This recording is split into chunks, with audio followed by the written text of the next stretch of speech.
ဒီနေ့ကျွန်တော်အိမ်ပြန်လာတော့ညီစော်တို့လင်မယားအိမ်ရောက်နေကြတယ်ညီစော်ကပြုံးရွှင်ပုံမျက်နှာဖြင့်ကိုကောင်းမြတ်ကျွန်တော်မိမမှာကိုဝင်ရှိနေပြီဗျာထုံးလာကြော်ပြီဟုဝမ်းသာအားရပြောရှာတယ်ဟုတ်လားကောင်းတာဖော်ညီစော်ရဝမ်းသာပါတယ်ဗျာဟုကျွန်တော်ကလည်းရိုးသားစွာတုံ့ပြန်လိုက်မိတယ်ထိုစဉ်ညီစော်ဤဇနီးယူယူခင်ကကိုကောင်းမြတ်တို့ကတော့ခလဲမရသေးဘူးလားဟုမေးရာကျွန်တော်လည်းတပြင်းတက်တက်ချရင်မရသေးပါဘူးဟာဟုသာဖြေလိုက်ရတယ်အကူညီလိုရင်ညီစော်ရှိရလေဟုယူယူခင်ကခဏနောက်လှမ်းဆလိုက်တယ်ဒီကျွန်တော်ဇနီးဝင်းဝါဖူးကရှက်သွေးဖြန်းတော်ပြီးယူခင်နင်ကလည်းဟုဟန့်လိုက်သည်ကျွန်တော်တို့အိမ်တော်ထပ်၄နှစ်ကျော်ပြီးဖြစ်တော့လဲယနေ့လိုက်ရင်သွေးမရသေးပေပြည်သူတွင်လိုအပ်ချက်ရှိနေသည်ကိုလည်းစဲစစ်ချင်းမဖြူရသေးသဖြင့်မသိကြပါညီစော်တို့ကကျွန်တော်တို့နောက်မှာအိမ်တော်ကြသည့်အိမ်နီးချင်းများဖြစ်တော့လဲအခုတော့ခလေးရသွားကြပြီညီစော်ကကျွန်တော်ခါအသားညိုပြီးဗလာတောင့်တင်းသူထသည်ကျွန်တော်ဇနီးနှင့်ယူယူခင်ကငယ်တငယ်ချင်းများဖြစ်သဖြင့်မိသားစုချင်းလည်းအလွန်ရင်းနှီးကြသည်ဒီလိုနဲ့ယူယူခင်ကိုဝင်6လအရောက်တွင်သူမအမေအိမ်သို့ခတ်တပြန်နေသည်ညီစော်ကမူယောခမနှင့်တိတ်မတဲ့သဖြင့်ခလေးမွေးခါနီးမှသာလိုက်သွားမည်ဟုဆိုကကြံရစ်ခဲ့သည်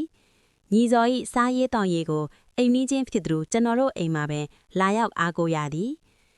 နောက်တလခန့်အကြာကျွန်တော်ညဂျူတီစီးရမယ့်နေ့တွင်အလုပ်မရှိသဖြင့်မန်နေဂျာကအိမ်ပြန်ခွင့်ပေးလိုက်သည်ည9 နာရီခန့်ရှိပြီဖြစ်၍ဇနီးသည်ဝမ်းသာအောင်သူမကြိုက်တတ်သောခောက်ဆဲကြော်ဝယ်ကျင်းခဲ့သည်အိမ်ရှိမှမဝင်ပဲအံ့ဩတင်ပါစေရန်အိမ်နောက်ဖေးပြတင်းပေါင်မှတိတ်တဆိတ်ဝင်လိုက်သည်ထိုစဉ်အိတ်ခမ်းထဲမှထုတ်ပေါ်လာသောအတန်များကြောင့်ကျွန်တော်ခြေလားများတုန်ခနဲ့ရက်သွားသည်အာကောင်းလိုက်တာညီစော်ရဲ့အယမ်းမဲ့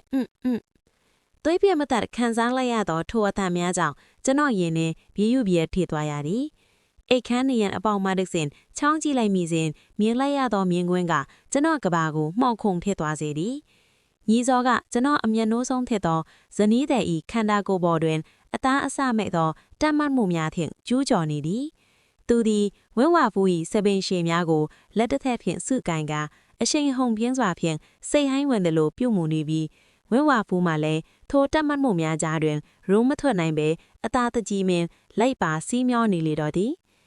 လက်တစ်ဖက်ကသူမ၏တောင်တင်းသောတင်ပအိပ်များကိုတဖျန်းဖျန်းနှင့်ရှိုင်းနှက်လိုက်ရာဖြူဝန်းသောအသားအကီပေါ်မှလက်ငါးချောင်းရာများထင်ရှားသွားသည်ထိုသူ၏စောင့်ချက်များပြင်းထန်လာသည့်အခါဇနီးသည်၏ကိုယ်လုံးလေးကရှေ့ကိုရိုင်ထွက်သွားသည်ညီစော်ကဝဲဝါဖူး၏စပင်များကိုနောင်မှစောင့်ဆွဲကာသူ့ရဲ့အလူရမတ်များကိုအဆုံးစွန်အထိဖြည့်ဆည်းနေတော်သည်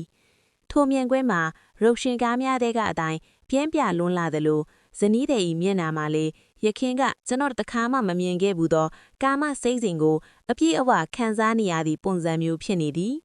ကျွန်တော်ဘာလို့ရမှမသိပဲတကူလုံးထူပူနေမိသည်အကယ်၍အထဲသို့ဝင်တားလိုက်ပါကလည်းပတ်ဝန်းကျင်ကတီးသွားပြီးအဆက်ကွဲမိကိုကြောက်ရသလိုတစ်ဖက်ကလည်းကျွန်တော်အလွန်ချစ်ရသောဇနီးတွေကသူစိန်တယောက်၏လက်ထဲတွင်စိတ်ပါလက်ပါစီးမျောနေသည်ကိုမြင်ရသည်မှာရင်နာစရာဖြစ်တော်လေထူးဆန်းသောခံစားချက်တစ်မျိုးကကျွန်တော်ကိုထိုနေရာတွင်ပင်အေးခဲသွားစေသည်အာကောင်းလိုက်ကညီစော်ရေဘလို့လဲမောင်းထက်ပို့ပြီးအလိုလိုက်နေနေမလားရှင်ကပို့ပြီးပြင်းပြပါတယ်အာစွန့်ပါအရှိမလျှော့ပါနဲ့ညီစော်၏တန်မာမှုမှာအံ့ဩစရာပဲကျွန်တော်ဆိုရင်နာယီဝက်ခန့်ပင်ပင်ပန်းသွားတတ်တော်လေသူကမူလုံးဝအားမလျှော့ပြီသူတို့နှစ်ဦး၏အပြန်အလှန်ပြောဆိုတမ်းများမှာရွံ့ရင်းတော်လေဇနီးတဲ့မှာမူထိုးစကလုံးများစားတင်ပို၍ပင်ထန်လာပုံများသည်ကျွန်တော်ရှေ့တွင်အငြင်းရှက်တယ်လို့နေတတ်သောဇနီးတဲ့မှာယခုတော့အခြားသူတယောက်၏အောက်တွင်စိတ်ရိုင်းများဝင်းနေတဲ့အောင်ရှိနေသည်တနာရီခန့်အကြာတွင်ညီစော်၏လှူရှားမှုများမှာမီးကုံရန်ကုန်ထစ်လာပြီးနောက်ဆုံးတွင်ဝင်းဝါဖူး၏ကိုယ်တွေသို့သူ၏အရှိန်ဟုန်အားလုံးကိုတွန်းလောင်းကဖိကတ်ထားလိုက်တော်သည်ခဏကြာသူဖြင့်အထွက်တွင်မူတဲမမှု၏အကျွင်းကျင်အရေးကြီးများကစီးကြလာသည်ကိုမြင်လိုက်ရသည်ထို့နောက်ညီစော်ကပလက်လန်လိုက်သည်ဇနီးတဲ့၏စပင်းကိုဆွဲကသူအားအောက်ကျစွာပြုစုပေးရန်အမိန့်ပေးလိုက်သည်ကျွန်တော်ခိုင်းလင်ငွင်းဆန္ဒတော်မိမကယခုတော့စိတ်ပါလက်ပါပင်သူ၏စန္ဒများကိုဖြည့်ဆည်းပေးပြန်သည်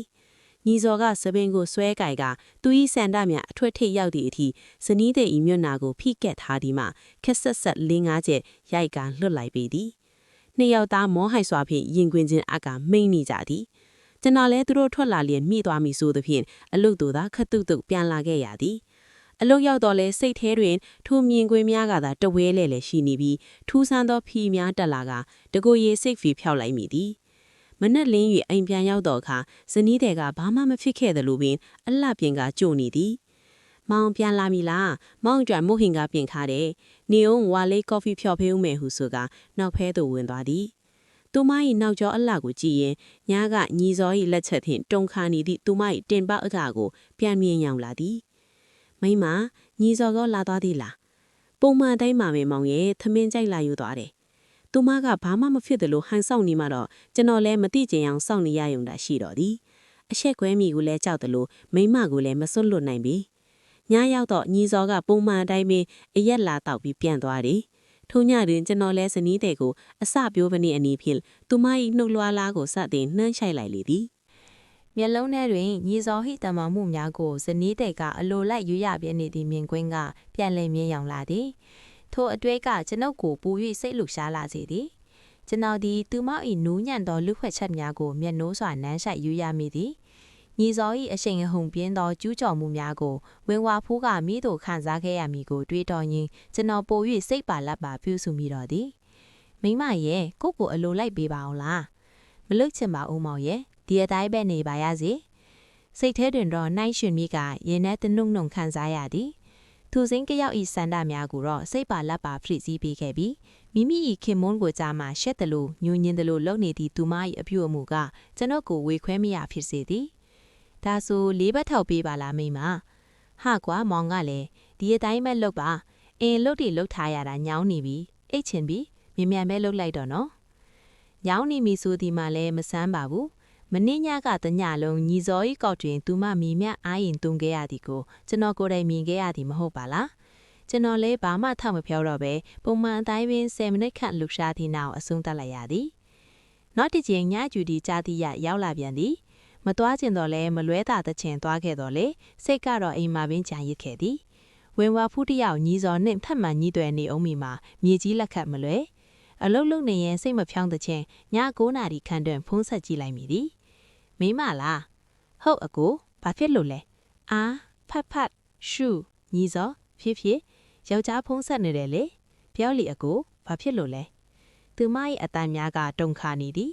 ဖုံးစပီကာပိတ်ထားတော့လဲတစ်ဖက်မှရိုက်ခတ်တန်များနဲ့ဇနီးတဲ့၏အသက်ရှူတန်ပြင်းပြင်းများကိုအတိုင်းသားကြားနေရသည်သူမကဘာမှမဖြစ်သလိုနဲ့လိမ်များနေတော့လဲအခြေအနေကိုကျွန်တော်ရိပ်မိသည်ဘာမှမဟုတ်ပါဘူးညီစောကလာသေးလားလို့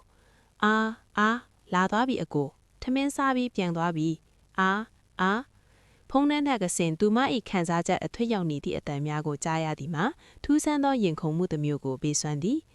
ဖုန်းချော့လိုက်ပြီးမှကျွန်တော်လည်းရင်ထဲကဝေခွဲမရသောစိတ်လှရှားမှုများကြောင့်တကူဒီစိတ်ဖြစ်ဖလောင်မှုပြုလုပ်မိတော့သည်ဤသို့ဖြင့်3လခန့်အကြာတွင်ညီစောလည်းသူ့၏ဇနီးမွေးဖွားခန္ဓာဖြစ်၍ရောက်ခမအိမ်သို့လိုက်သွားခဲ့သည်ညီစောမရှိတော့သည့်နောက်ပိုင်းတွင်ကျွန်ုပ်နှင့်ဝင်ဝါဖူးတို့ပို၍ညီးဆက်ဖြစ်ကြသည်